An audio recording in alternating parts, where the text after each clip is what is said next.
আসলে এখন তো অনেকেই আমাদের কাজ করতে দিতে চায় না, চায় চার দেয়ালের মধ্যে আমাদেরকে বন্দি করে রাখতে, আরো কত কিছু চায়। বলে না, আমি আন্তরিকভাবে আপনাদেরকে ধন্যবাদ জানাতে চাই। এত স্বতঃস্ফূর্তভাবে আপনারা আজকে মিছিল করেছেন, দেখিয়ে দিয়েছেন 34 নম্বর ওয়ার্ডের নারীরা কি, এটা বোঝানোর দরকার ছিল।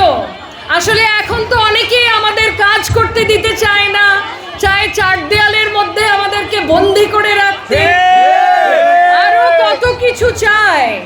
তারা নারীদের অস্তিত্ব মুছে দিতে চায় গণজীবন থেকে। আমরা কি মুছে যেতে দেব? দেব আমরা মুছে যেতে? আজকে আপনারা এটাই প্রমাণ করলেন যে আমরা মুছে যেতে দেব না।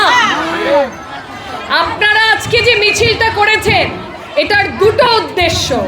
একটা হচ্ছে আপনাদের প্রার্থী ববি হাজাজ, ওনার প্রতি আপনাদের সমর্থন জানিয়েছেন, বাংলাদেশের সবাইকে জানিয়েছেন। উনি শুধু নারী মর্যাদা, নারী নিরাপত্তা এসবের কথা বলে না, উনি কাজে দেখায় কি না?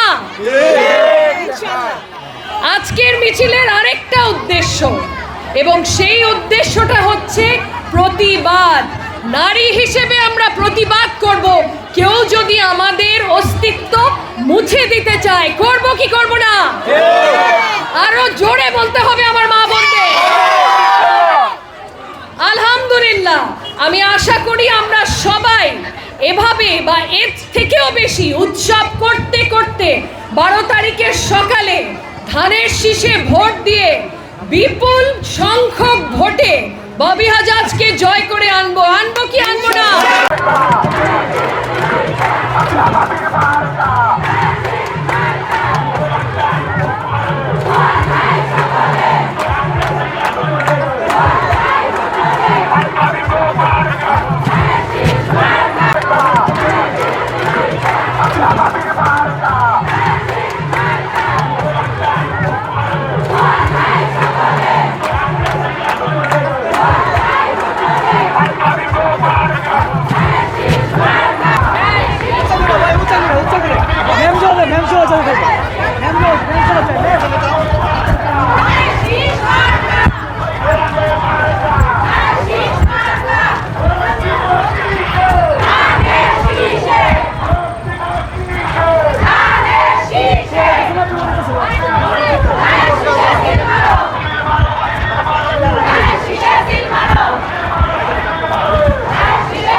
স্বাস্থ্যকর অল টাইম, সব সময় অল টাইম হেলদি লাইফ।